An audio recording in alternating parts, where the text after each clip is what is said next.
Well, Donald Trump's election has thrown Democrats into chaos, revealing divisions within the party. Hillary Clinton's campaign aides held a conference call with their surrogates late yesterday. We are told they blamed the devastating loss on everything but themselves. Reportedly, they said their candidate was great and so was their strategy. Instead, the aides say the loss was the fault of the media, sexism, and FBI Director James Comey. Regardless of their spin, there's a big question about how Democrats will take on a new Republican president and majorities in the House and Senate. Liberal Massachusetts Senator Elizabeth Warren, who openly feuded with Trump during the campaign, extended an olive branch in a post-election statement. It reads in part, quote, "President-elect Trump promised to rebuild our economy for working people, and I offer to put aside our differences and work with him on that task." Outgoing Senate Minority Leader Harry Reid had a completely different take, though. In a statement, he writes, quote, "I have personally been on the ballot in Nevada for 26 elections, and I have never seen anything like the reaction to the election completed last Tuesday. The election of Donald Trump has emboldened the forces of hate and bigotry in America. White nationalists, Vladimir Putin, and ISIS are celebrating Donald Trump's victory, while innocent, law-abiding Americans are racked with fear. Especially African Americans, Hispanic Americans, Muslim Americans, LGBT Americans, and Asian Americans, watching white nationalists celebrate while innocent Americans cry tears of fear does not feel like America." Joining us now, Capri Cafaro, a Democratic member of the Ohio State Senate. What do you think about what Harry Reid had to say?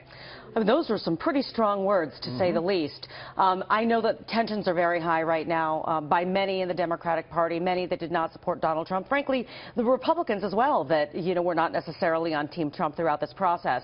While I understand where Harry Reid is coming from, this is a time where we really do need to unite. You saw Elizabeth Warren, obviously you mentioned her, and there are a number of others that are going to try to give Donald Trump a chance.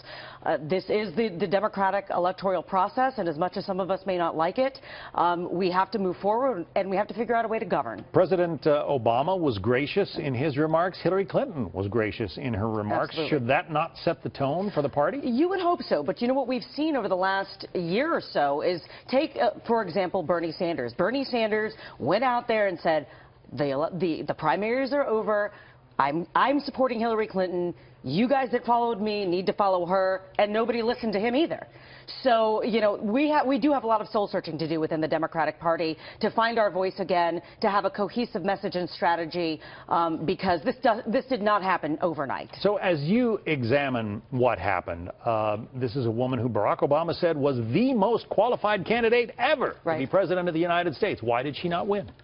I think because, the American electorate was not necessarily being convinced or swayed by, a resume necessarily. They wanted change. For example, we we've lost 1,200 jobs in my district, General Motors, just this week. And I just got notice that we have lost, they're going to be planning layoffs at our major hospital system as well.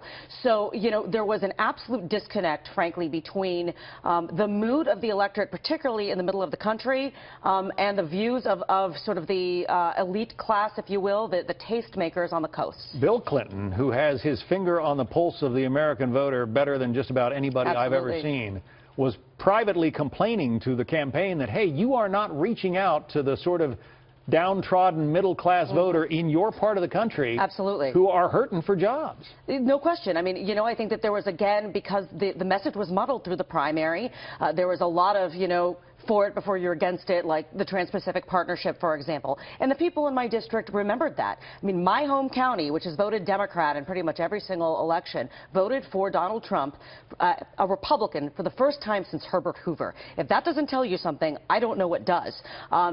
People want to be listened to. They don't want to be talked down to. And I think that folks felt that they needed a drastic change so they could actually feel some change for themselves and for the country. You're thinking about changing parties?